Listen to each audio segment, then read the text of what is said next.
Hello and welcome. Welcome to the Design for Fit webinar. Let's start with quick poll. If you have your camera in front of you, if you hold it up, you're going to see that QR code. I want you to scan that. I want you to think about, have you ever seen a great person that's really just stuck in the wrong role? This is a simple one. Yes, no, unsure. If your answer is yes, you know how painful that can be when there's a mismatch. Painful for you, for the person, for the team. Excellent.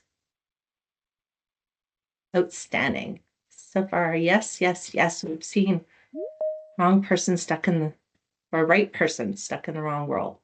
Great person. Excellent.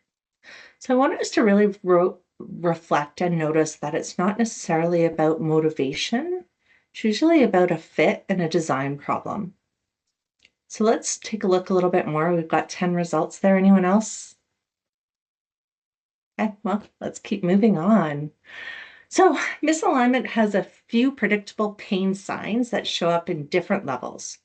In a sales context, it's the clear symptom, or the clear symptom is when we've got a pipeline that's drying up. What do we notice? We're seeing less activity, fewer deals, slower momentum, slower movements.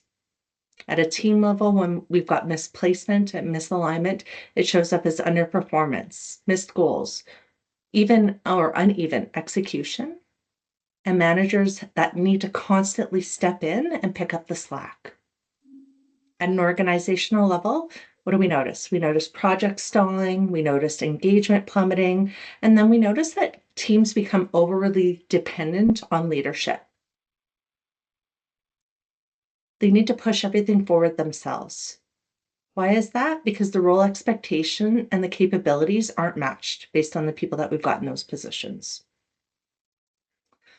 So another quick poll here, get you energized at the end of the day. So I want to do a quick check-in here. When we think about someone that's struggling in their position, what's the most common reason? If you were to diagnose it on your side, what's the most common reason when someone's struggling in their role? Oh, look at you, all smart. Misalignment between strengths and roles, role expectations, unclear shifting. Excellent. So we often assume, or what seems natural at times, is that we lean into the skill or the effort. That's the gap. When the real issue is the role, the demands, and the person's strengths. They're not aligned. They're not connected. So as a result, what do? We try to train people. We try to coach them. We try to fit them into the problem. When the problem isn't necessarily them and their performance, it really does come down to that misalignment, a mismatch. The role is designed one way, the person is wired a very different way. Those two don't fit together.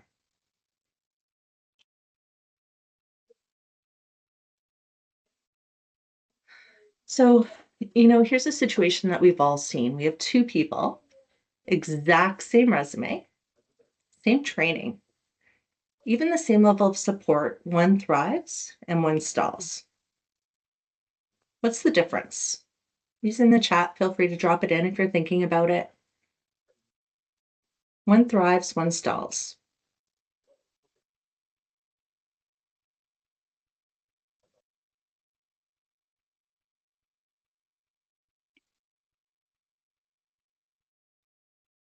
Fit, Jamie, thanks.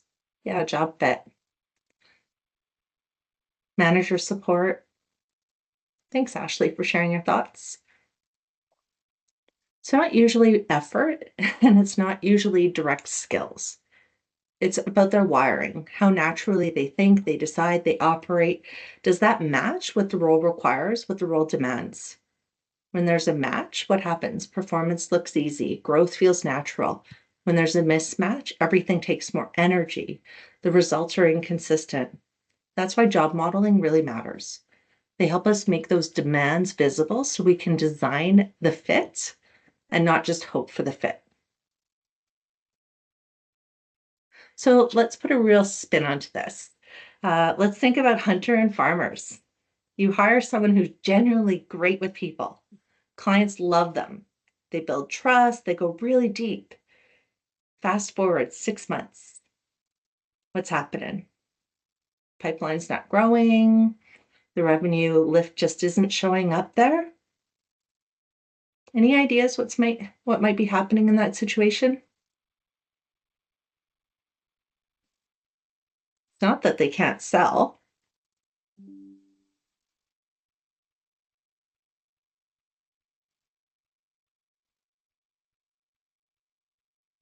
Feel free to drop it in the chat.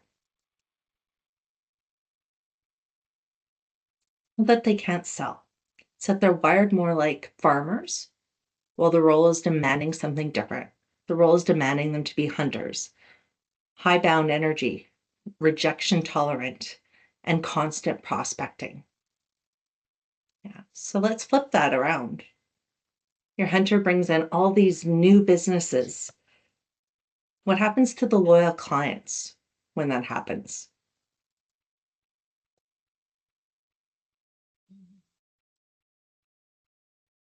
Mismatched strengths to the role. So we've got these hunters that want more. They're hungry for it. So our loyal clients start to feel this churn because they're driven by the next deal, not necessarily the long-term stewardship and the long-term relationship. Both of these individuals can be really strong and high performers. They're just miscast based on their roles. That's why we see stats like 53% of sales reps hitting their quota. It's from CSO. Same talent, different wiring. Hunters create pipelines and farmers grow accounts. We're not describing people, we're describing what the role requires in order for someone to succeed. Same skills, same resume, different wiring, and the wiring is what produces the results. So let's shift out of sales and take a look at a different role here. When close enough just doesn't work. So quick context, if your world is not in CNC operation, a CNC operator works with a computer-controlled system. They use that to cut shapes, materials, and exact specifications. The work is highly precise. Small measurements, small errors can mean scrap parts, machine damages, or delayed orders. So success in this role is really dependent on attention to detail, patience, and following a process exactly. A CNC operator has to live in the millimeters, read plans precisely, and follow procedures. They need to catch any tiny variances before they become big problems. So if we put a big picture person on this, someone that moves fast, they may be smart, they may be hardworking, but the work that they're going to do is going to start to show up. We're going to see missteps, wrong measurements, rework, scrap. We're even going to see a customer impact when we've got someone disconnected to that role.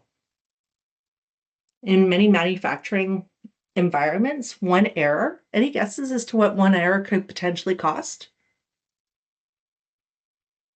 Drop it in the chat.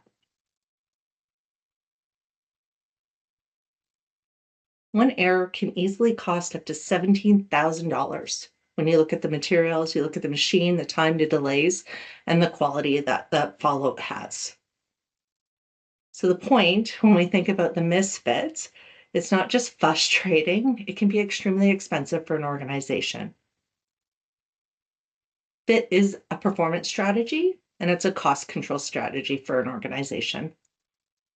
So another really common misfit we run into shows up in promotions when we move our best technical expert into a people leader role. Makes total sense, right? Total sense on paper. They knew the role, they performed extremely well, they've earned the trust of the team, they've been a top performer in their role. Leadership is a different job. Requires coaching, influence, prioritization, making decisions through other people, not always being the one that has all the answers. When you promote someone for skill, but their wiring doesn't match the demands of leadership, the team starts to flounder. What happens? What happens when you've got the wrong leader leading a team? Unclear direction, bottlenecks. The manager doesn't have those hard conversations, struggles in keeping people accountable. Yeah. Yeah, you lose good people. At times, you've got the manager that jumps in and starts to do the work themselves. This isn't rare either. In a Gallup study recently, 82% of companies fail to choose the right manager. 82%. Isn't that alarming? These are decisions that we can't undo easily. Great technicians don't automatically translate to great managers. Can't lead people in the same way that you lead tasks. I've got numerous screens, so if you see me glancing, it's because I'm trying to keep up with the chat. Excellent. So now that we've seen how Misfit plays out in a few different roles, I want to hear from you what it looks like in your world. I'm going to pick up another poll here. So the question is, what's the biggest ripple effect of Misfit that you've seen?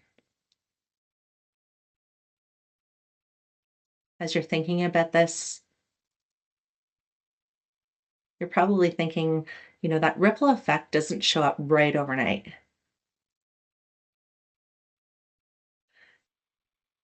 Yes, that's one. There we go. Frustration, bankruptcy. The ripple effects start to show up. They start to build slowly. We see missed handoffs. We see rework. We see projects that drop. We often think about these and treat them as separate issues when they're usually connected to the same root cause. Once you start looking at a misfit through this lens, patterns start to become much easier to spot. Excellent. So let's take a look at what else is showing up. We've got mistrust, lower morale, turnover, frustration, lost clients, bankruptcy, conflict, engagement, culture, all really, really good signs of what happens when there's that ripple effect. So here's the part that we don't really talk about enough. Misfit doesn't usually stay contained to one person. There's this domino effect that we see that we noted earlier. Errors start to increase, deadlines start to slip, work doesn't get done. Suddenly, your managers are spending their time compensating as opposed to leading. When a leader's misaligned, then we see that impact that multiplies quickly. Instead of leading through direction and trust, they often default to compensating, stepping into tasks. They start micromanaging details, or they start firefighting issues that they shouldn't really be owning. Show of hands, who's seen this happen or who's felt this happen around them in their organizations? Yeah, Melissa, thank you. Brian, Doug, Brad, Scott, yeah, it's happening. So what happens out of this? Then we start to see the burnout. We start to see the disengagement. We start to see this happen to the team because everybody starts to feel that drag. No one can really name the root cause, and eventually people start to vote with their feet and they walk. Turnover spikes. Your solid performers get tired of holding up the gaps and start to look elsewhere. Financially, a single mishire is also expensive. If we look at the benchmark, the traditional benchmark is 30% of the first year's salary for a mishire. It can be higher in management roles. Now imagine that you've got this position that turns over more than once a year. Repeat hiring creates this costly fit failure, which is a really expensive design problem when we think about it. So here's the bridge. Just like people have personalities, so do roles. Certain roles naturally demand certain patterns. For example, if we look back at that sales, that hunter, That person needs assertiveness. They need to have this comfort with initiating customer service, initiating calls. They have to have this lens on sociability, and they have to have this ability to communicate quickly. When we flip that back to that CNC operator and we think about what they need to do in order to work effectively, they need patience, detail orientation. When we ignore those pieces and treat roles like they're these neutral pieces, we end up with people problems, which point to performance, which is actually about the role and the design and the alignment of the individuals. So fit happens when we've got the persons who's wired effectively, and those wires line up with what the demands of the roles are. Job models really give us that chance to be able to say we've got the shared language and that we can really describe what those roles require, what the demands are, and be clear on that before we hire, before we promote, before we start to manage performance. So here's another simple way to think about it. Sometimes people thrive in setting direction. We would call those initiators. Big vision, they start thinking of things, they're taking their risks, they move fast with ambiguity. What type of roles would we want people to be initiators in? Drop it in the chat. And leadership roles. Yeah. Sales. Yeah, Brian. Excellent. So as you're thinking about that, then let's flip that and think about the opposite side of that. It's that scale, those implementers. These are individuals that are so reliable. They're structured, they're detailed. They're great at turning the plans into execution. What type of roles might that be? I think about implementer roles. What are some of the roles in organizations that would be really strong for implementers?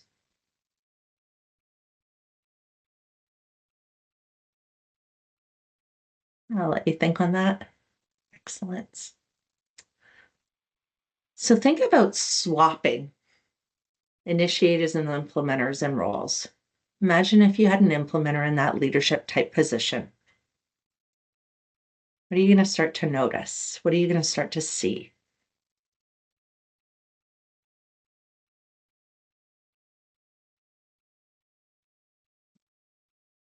While you're thinking about what you're going to notice, what you're going to see, stagnation. They focus on the small details. Misfit starts to show up really fast. Yeah, slow to make decisions. When we put that initiator in a compliance type role, they start to feel trapped. They start cutting corners. When you put an implementer in a blank slate strategy role, they freeze up. The path isn't clear to them. It's not defined. Neither is better. It's about finding the right fit and about matching the wiring to those role demands. So let's separate that and think about intent from fit. Most people who are struggling, it's not necessarily a lack of effort. I can guarantee you they're trying really, really hard. They care. Their intent is there. The issue is that alignment piece. The role is asking them to operate in a way that they're not wired to. It doesn't match their operating system. Do you think that as a leader, you can coach them into something that they're not? Can you coach those skills? Are you strong enough to be able to develop someone into superpowers? Brian, can a zebra change its stripes? Great point. Can they lose their stripes even? Yeah, Melissa, a little bit, but a lot. We try so hard. Try to coach people in and out of certain things, in opposed to taking a look at elevating those strengths that they have. We want people to thrive. In order to thrive, we need to put them in a role or align a role with someone's natural strengths, or vice versa, align the person to the role that has their natural characteristics defined. When we match that wiring to the role, what are we going to start to notice is that performance stops feeling like it's a grind, like we're trying to pull it. And it becomes this elevated, repeatable process. So that's where traits comes in. All this talking. So what are traits? Traits are characteristics that help us understand how someone is naturally wired. It's not what we've learned to do in terms of performance. It's 7 enduring characteristics, and we measure that on a clear scale, a 10-point scale. Helps us understand what shows up in terms of real work. We measure this, and it also helps us understand what it means in terms of people being benchmarked against a global population. So you're not guessing when someone's high or when someone's low, and what does that actually mean in context? Fundamentally, it helps us understand traits from a recruitment standpoint. Instead of selecting individuals, it gives us some confidence and familiarity around what we're going to notice against role demands. It's going to elevate your talent pool, and you're going to start to notice where those capabilities start to creep in. You can probably think about someone that you've labeled disruptive in an organization. Either a show of hands, shake of a head. I see a smile. I see a couple of smiles. Yeah. So disruptive doesn't always mean actually disruptive, and they're a problem. Disruptive means that they've got these other strengths, their traits and characteristics that need to be leveraged in order for them to shine. So instead of guessing, we want to get really precise about what is the true capability, what is the true gap, and what's the real big mismatch in between the role, the environment, and the wiring of that individual. Traits don't tell you who's better, they don't tell you who fits. It just helps us understand who people are and why they do certain things. So, let's name what we mean when we talk a little bit more about job modeling. This is where this starts to come together. So job models is about defining the traits and patterns that predict success in specific roles. It's not just the tasks, but thinking about how does this work really need to be done? Every single role has a personality. When we think back to those traits, think about, does this role demand assertiveness? Does this role demand patience, precision, influence, or adaptability? The clarity in this really comes down to the foundation of better hiring, smarter promotions, and more realistic conversations about growth and development. This is the foundation of what we would call a screen to fit process.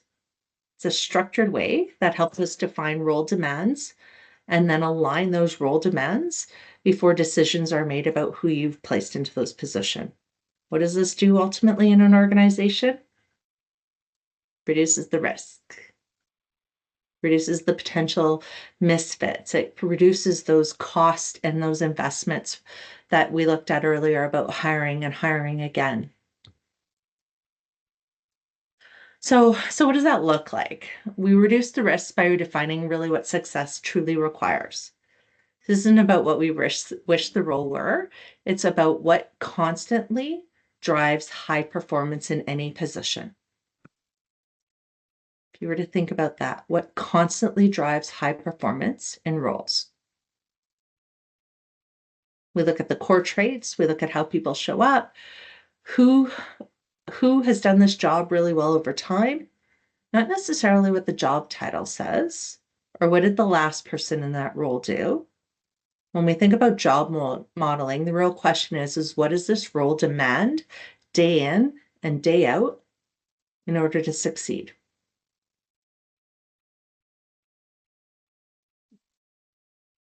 The job tells you what it needs if you ask the right questions.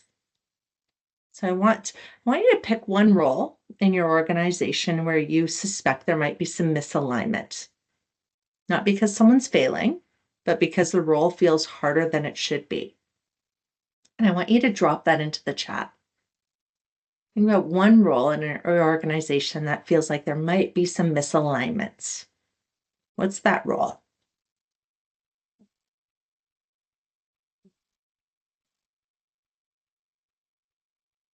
So you think about that. Don't think about the person.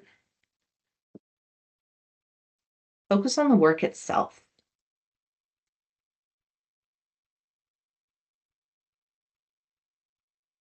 Case manager, supervisor, excellent. Counselor, one-stop student service center. The job really does tell you what it needs if you ask the right questions. So how much risk is required? How much ownership is in this position? And what type of decision making does this role really have to carry? Is success driven more by people or by tasks? Does the role reward speed or precision? Is the environment predictable, or is it constantly shifting, constantly changing? As we think about these questions, I want you to ask yourself, how much of this is truly required to succeed in this role?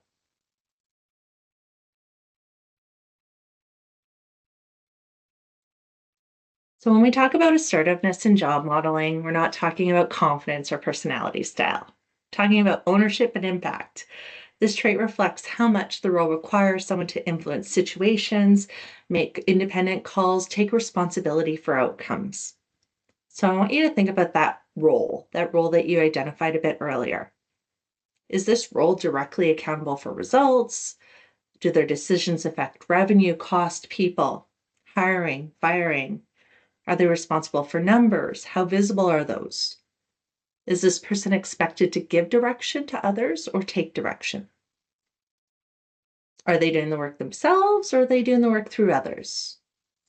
Roles with high accountability and impact, like leadership or sales, naturally demand higher assertiveness. Doesn't make them better, it doesn't make the role better, it just makes it necessary for success. Once you sit and think about and you're clear on that risk, ownership and impact, the next question leans into how much of this role is about people versus tasks. So sociability is where success actually comes from the role, from people. Does performance depend on building and maintaining relationships? Or is it primarily driven by individuals and tasks? How much time does this role spend interacting with colleagues, clients, or direct reports? Is the communication focused on influence and collaboration? Or is this person just delivering facts and information? High sociability doesn't mean someone's nice, and low sociability doesn't mean they're cold. It simply reflects how relationships are used to get the work done. Mr. Morrow, great question. Where would a residence manager, account payable specialist fall on these scales? So let me pause for a moment and let's put that actually out to the audience. What do you think? You think about level of assertiveness and level of sociability. Let's start with the residence manager. What do you think? Where would you put them on this scale? And more importantly, why? Yeah. Higher or lower, Melissa? Do they need to be more social in their role, more assertive, or do they need to be more accommodating? Higher. Okay. Let's flip that and think about someone who's an account payable specialist. What do you think they need to be? Assertiveness and sociability. Low sociability requirement. Yeah. Factual, task focused. What about assertiveness? You were to think about that account specialist.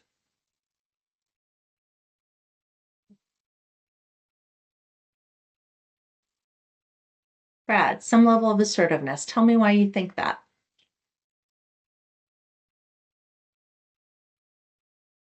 -2 -1. Yeah.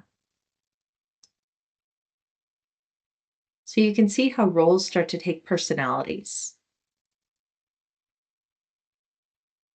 Low sociable, high assertiveness. So what happens if you've got someone in account payable that's higher on the assertiveness scale, more direct, more comfortable kind of operating on their own, comfortable with risk. Their communication style is more decisive, less accommodating, less cooperative.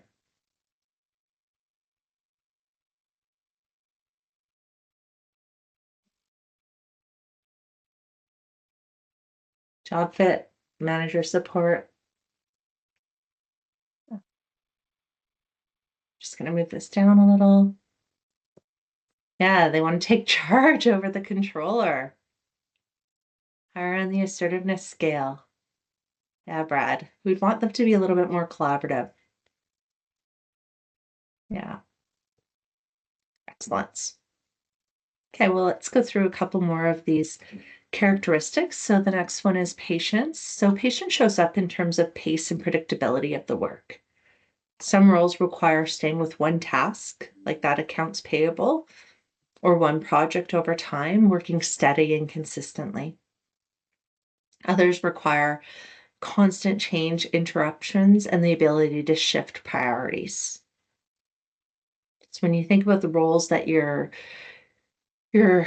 thinking about, the modeling, the fit, is this role that you're thinking of more predictable, or do they need to be more reactive? Does success come from consistency and follow through, or from rapid adjustments? Multitasking. Does the role have lots of interruptions, or is that just part of their everyday? Neither's right, neither's wrong. If you want to go back to the accounts payable role, for example, would you say more predictable type environment, or would you say that someone in accounts payable would need to be, yeah, more predictable? Predictable, steady. What happens when you've got accounts payable person that's talking faster, walking faster, operating at this high speed? Things get missed. So when someone's wired for urgency and they sit in this repetitive role, or someone is wired for consistency and they're placed in constant chaos, what happens to performance? What happens to energy? What happens to engagement? What happens to the actual accuracy in work? All of those things decline.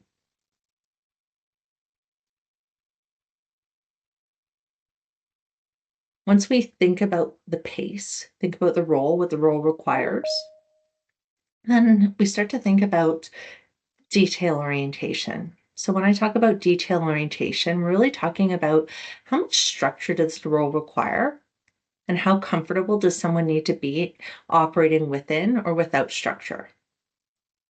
Some roles are more successful when there's really clear guidelines, defined processes, established ways of working. So if you were to think about some of the roles that you have in your organization today, what are some of those roles that have really clear structured processes, guidelines?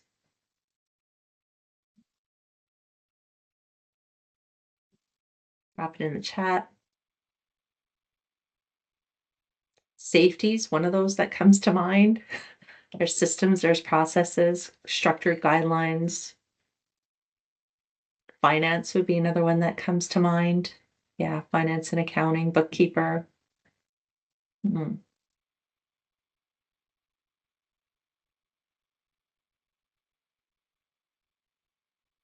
So then let's flip that and think about where maybe some of their roles require someone to be a bigger picture thinker, more of a generalized approach, where this person sort of needs to be able to figure out their own path or tolerate ambiguity, adjust to things as we go. What are some of the roles that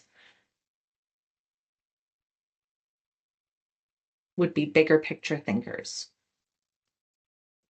General manager, it's a good one. designer. Yeah, people manager, right?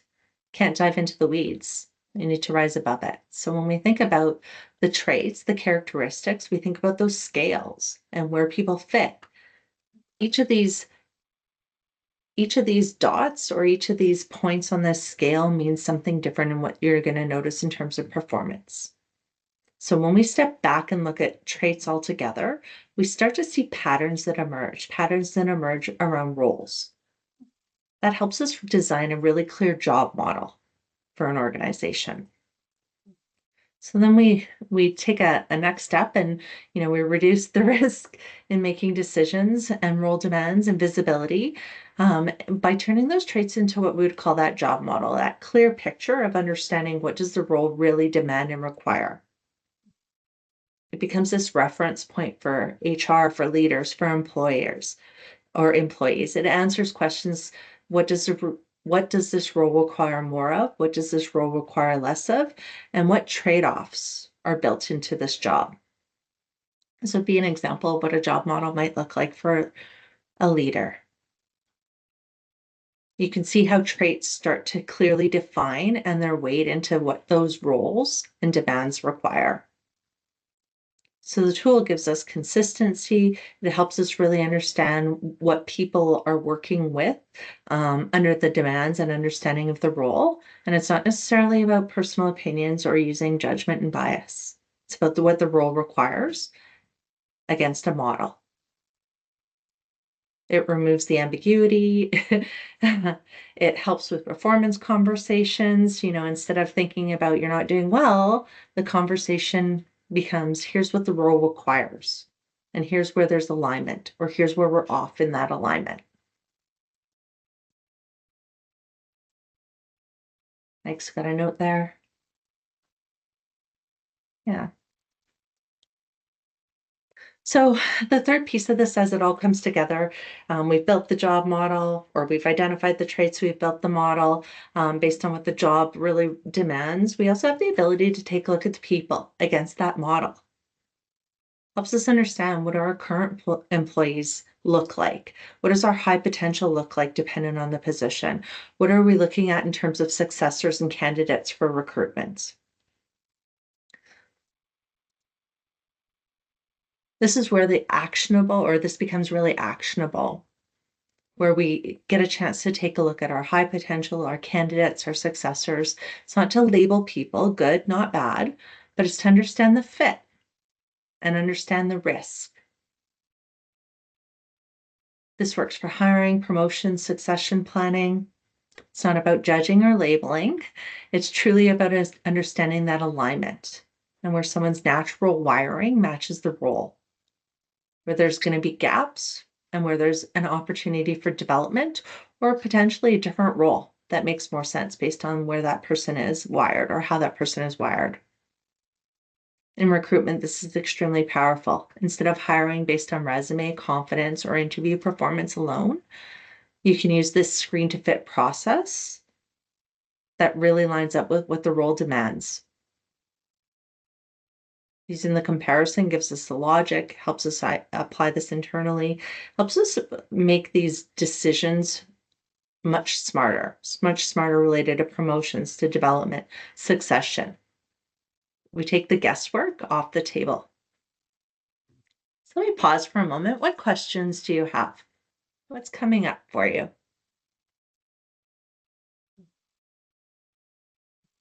Anything at all? You can feel free to drop it in the chats, or we've got a small group today. So if you wanted to even put your hand up and ask a question, I'm going to invite you to do that. Jamie, go ahead. How maybe you could talk a little bit about how big of a gap there is between somebody who is like of fair alignment versus good.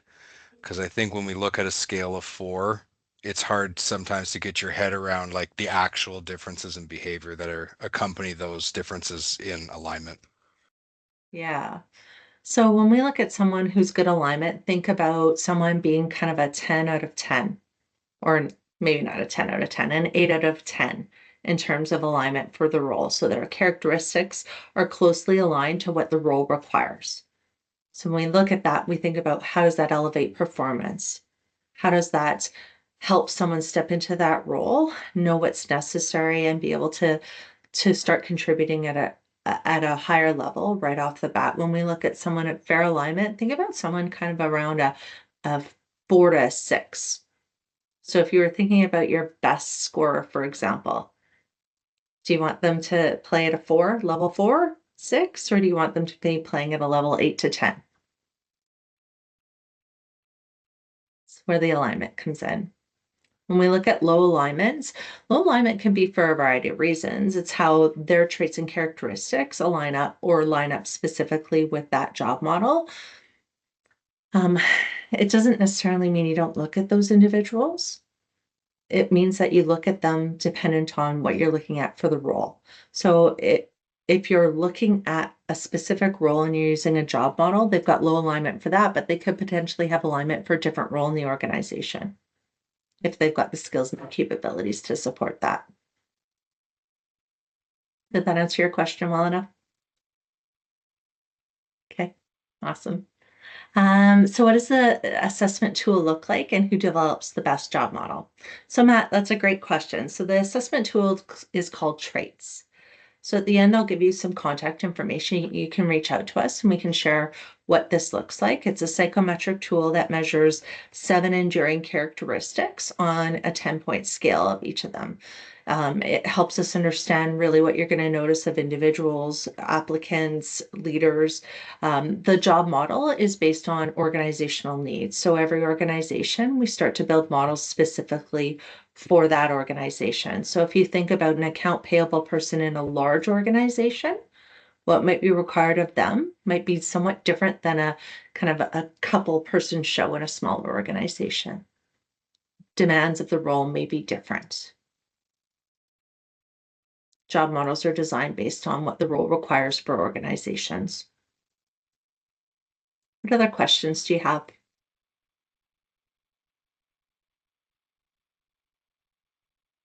You're welcome. Okay. Well, if you have any more questions, feel free.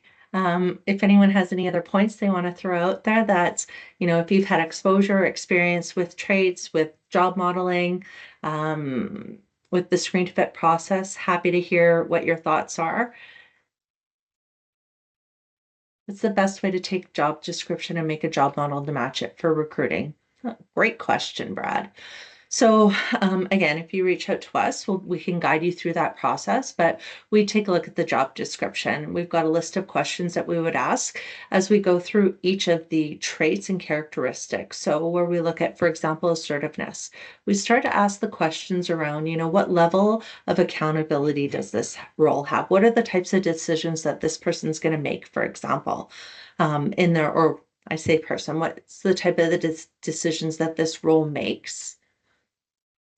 What comfort with risk? Are they leading others or are they more focused on independent tasks? So we would go through a series of questions based on the job description and we would work with our clients and ask those questions. Those questions, depending on how we answer them, it's going to give us what that job model is going to look like specifically.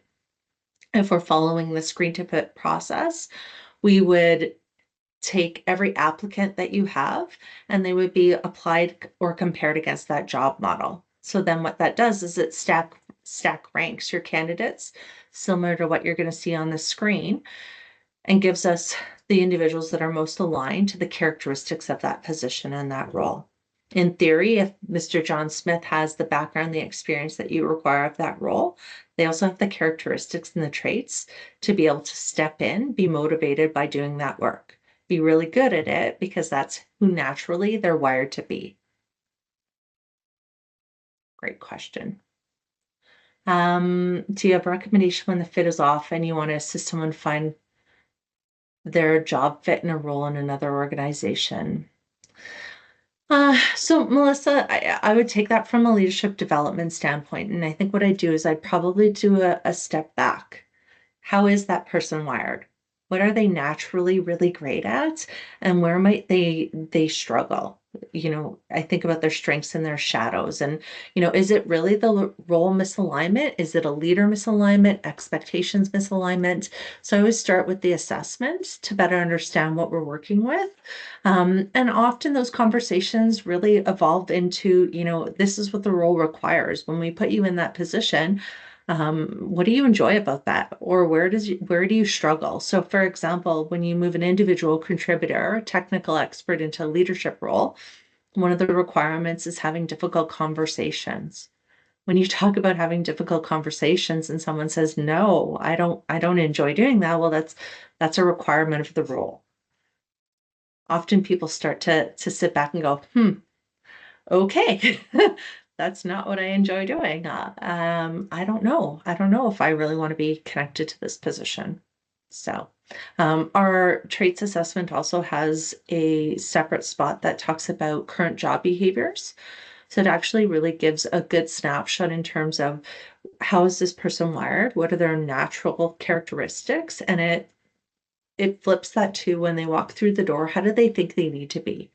So when we go back to those scales, when we think about assertiveness, for example, when someone's lower in assertiveness, but they walk through the door every day and they think they have to be higher in assertiveness, they have to make more independent decisions, more decisive, more direct communication.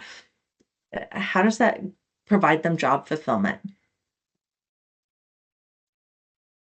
It's a starting conversation to say, when you walk through the door, this is what you think you need to be. Tell me about that. Tell me about why. How does that align with really what you see the job to be? And it's a really good conversation into that development standpoint. Melissa, did that answer your question well enough, or would you like some more on that? Okay, excellent. Matt, how are job models compared with job profiles? Profile equals 70% of the job description. How are job models? Matt, I'm not quite sure I understand that question. Can you? Yeah, I can qualify that. One of my projects, the client implemented a job architecture which had job profiles, and it gave the manager about 30% flexibility over the job description to allow, to adjust it to the organization and team's requirements, um, as well as to the individual. But what they wanted to do is have standardizations that 70% of every job at every level in each job family would be pretty much the same. So it just came to mind as you were talking that some organizations may have variability, that there isn't just a single job description, but and I think it was just a thought question. I'm not sure that Yeah. there's a good answer for it. Well, I think what I'm hearing is probably a little bit more about standardization for job descriptions, but there might be some discretion in regards to tasks. Yes, I think it would apply, for example, if someone was not strong in some of the areas of your scale, their job description could be modified to fit their natural inclination better. Yeah. I would say that's probably I'm not familiar with a lot of organizations that would have that job architecture. Traditionally, what we would step back and say, like, a role of a controller requires these key pieces in order to be successful. These key traits are what we're going to notice. So, for example, they need to have this detail orientation. If they're not detail orientated in that type of position, they're not going to be successful. You're going to end up with errors and issues. Or do you have someone else filling in and picking up kind of the slack of that job? If you're doing that, then you're hiring, or you have two people doing the job of one. Does the traits model have defined roles that they provide what um, the, the best job model is for certain roles? Yeah, so great question. So we have not necessarily specific job models that match specific roles because it is dependent on organizations and organizations' requirements. But we do know based on our history, our research, and having this tool influence organizations and performance for the better part of the last 25 years is that certain roles in organizations likely have some synergies of traits. So for example, when we look at a leader role usually would require someone on the higher assertive or on the right-hand side, higher on assertiveness. Most organizations require leaders to lead others, require leaders to be accountable for results in themselves and results in others, make decisions without having all the full information. If we were to put someone on the other side of that or build a job model that wasn't aligned with that, then you're not going to have someone show up and perform and do those things that are required in that position. So not necessarily a bank of models that are available for organizations, but insights, knowledge, experience that says, you know, these roles, these are certain characteristics that have contributed to high performance in many organizations. And this is what our recommendation would be based on the job description. How does that sit with you, Matt? Okay. Awesome. Matt, if you wanted to reach out after, I'd be happy to walk you through even designing what a job model could look like as an example. I will keep your contact information and reach out when Yeah. I'm ready. Thank Okay, you excellent. Yeah, my pleasure. for offering. What other questions do individuals have? I know we're kind of hitting the time at this stage. Any other questions? Okay. I'm going to pause for a moment and stop sharing here. So when we think about performance, we think about job models, we think about how that influences and impacts organizations. I want you to really think about if some of your top performers left tomorrow, for example, if your CEO left tomorrow, how do you know what's required of that position? How do you know if you've got the right people in the bank in order to be able to promote them to those type of roles or to that role?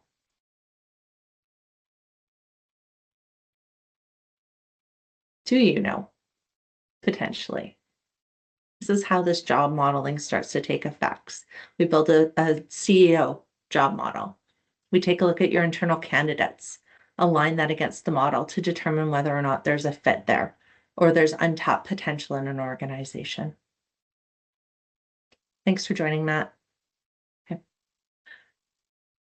So when we go back and think about the role that you had identified a bit earlier, maybe before I let you go, I'm just curious, if you think about that role, does the role require people or more? Does the role require more energy and effort in dealing with people or tasks? Just drop it into the chat when you think about that role that you were thinking about a little bit earlier. Are they spending more time and energy around people? Are they spending more time and energy on tasks? People.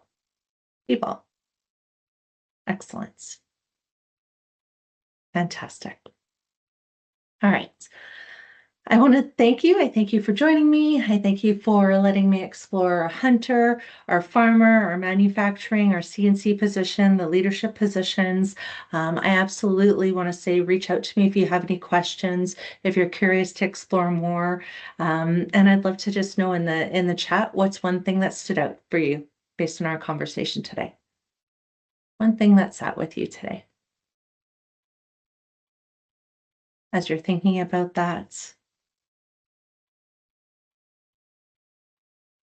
just a reminder, what we do here, strategic planning, org design, leadership development. We use our tool called Traits, which is that psychometric assessment that helps us understand the 7 enduring characteristics, how that connects to people performance. Excellent. Yeah, how misalignment creates issues, the importance of fit. Fantastic. Thank you. Well, I invite any one of you to reach out to us, ask more questions, if you're curious to explore the tool, feel free to connect with us, and we're happy to share that with you. It's not about labeling people. It's truly about thinking about how does performance become predictable? How do we design roles so that the people that we're placing in them can step into it and actually perform and succeed? Thank you all. Have a great night.